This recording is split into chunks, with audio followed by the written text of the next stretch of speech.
Hello, gang. Today is Tuesday, February 12th, 2019. I'd like to talk a little bit about the economy today. You can see right now the mainstream business page, CNN Business. We see the Dow is doing awesome. The Nasdaq is up quite a bit, and the S&P is just turning and burning. And we hear the mainstream media telling us constantly how brilliant our economy is, how awesome it is here in the United States. Unemployment at record lows. Stocks are looking to breach all-time highs again. And I'd like to delve a little further into this today. Not into every aspect of it, because that would take forever. But let's look into this a little bit. One thing I found interesting on this, there's a mainstream media story right here saying markets may be ignoring risks of an earnings slowdown. Now, that's important because basically there is an earnings slowdown. It is happening, and it is widespread. It is across virtually, all industries in the United States. I mean, I could talk about cars, I could talk about home building, I could talk, about anything in that regard. It's all slowing down. But we still have this awesome economy despite the fact that earnings are actually slowing down. Not only that, but the stock buybacks right now are having a big role, I think, in these numbers that we're seeing right now. Not to mention the Exchange Stabilization Fund, which works out of U.S. Treasury that can actually print money out of nothing, and buy stocks and bonds and other assets.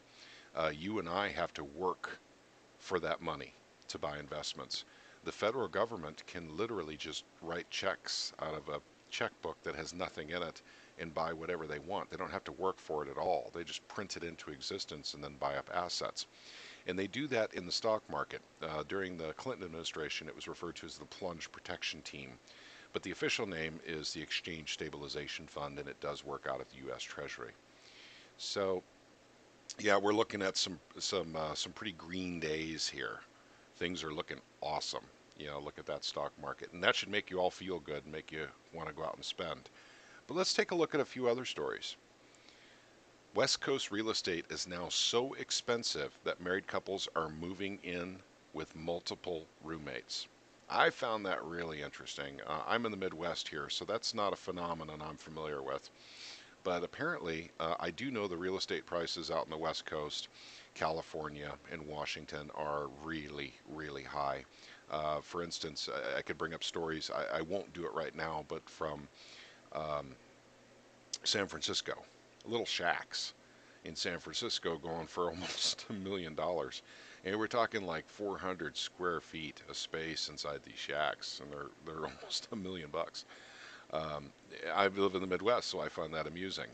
I know that's the way it is in that part of the country. I know salaries are a little higher up there than they would be out here, but still, I do find it interesting that married couples are actually looking for multiple roommates. And I'll link up all these stories here, but this one just gives some examples of some particular people and what they're doing to make ends meet because they literally cannot afford to buy a home. Now, these are millennials.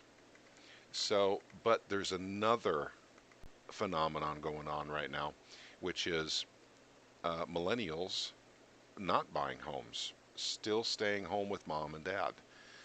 Um, I don't know why they can't afford to buy a home, right? Because the economy's so awesome.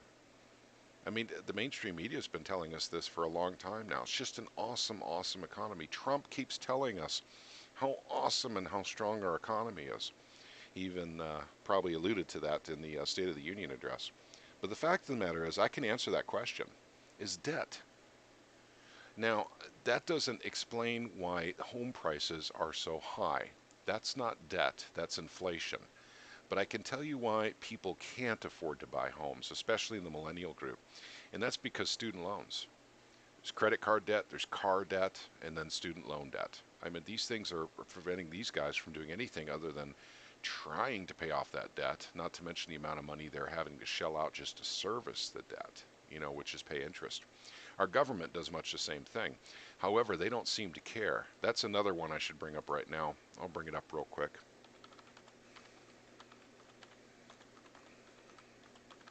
The U.S. debt clock. If you've never been here before, it's an interesting page, but look at this. U.S. national debt right here. It's about to turn over to $22 trillion. $22 trillion. They don't care. Our representatives don't care. Um, they just don't care anymore. They just don't see this as a problem. Well, it is a problem. And on many levels, we can do another podcast on a later date to talk about why that is a problem and why we're going to pay for it. And we're going to pay very, very dearly for this by spending, future prosperity today. That's what we're doing when we actually increase the debt. There's another number I'd like to bring your attention to, which is U.S. unfunded liabilities, which is the gap. That's at $122 trillion. $122 trillion. And there's a lot of it. Basically it comes from Social Security liability, it comes from Medicare liability, and other things too. But I mean, this isn't even the debt. This is what we call the it's not just U.S. Unfunded liabilities. It's the unofficial debt is another name for it, and that's often how it's referred to in political speeches. But I think you're getting the picture here. These are astounding numbers. These are huge numbers. Are these numbers even recoverable? Can we pay off this kind of debt? Can we continue Social Security, Medicare? I mean, with this, it's in debt, $122 trillion. U.S. national debt, $22 trillion. You can even look at the numbers: debt per citizen, debt per taxpayer. Liability per taxpayer. $1 million per taxpayer. These numbers are getting stratospheric. They're in the nosebleed section. Can we recover? The answer is no. If you've not heard this from anyone before, I'm sorry. But it is true. We cannot recover from these numbers. This is why these numbers are a problem. It doesn't matter what your senator says. It doesn't matter what the president says or your representative says. These are non-recoverable numbers. This kind of debt will force us into what's called a debt reset or a hyperinflation or a combination of the two. Um, so I wanted to make you guys aware of this kind of stuff. And by the way, there is so many aspects to the economy that I haven't even touched on. But I did want to make you aware of this and this website, usdebtclock.org. If you've never gone here before, it's quite an education. And it even has a debt machine time clock, or a time machine. So you could actually go in here and see what it was 10 years ago. You can see what it was between, the Bill Clinton, Bill Clinton had added to the debt during his administration, George Bush, Obama, and of course you can actually do, figure it out for what we've been added since Trump has been in. But basically, take a look at this page. It's fascinating. One more thing I'd like to show you on this page before I move on here is something interesting, and I look at from time to time, which is the dollar to silver ratio and the dollar to gold ratio now.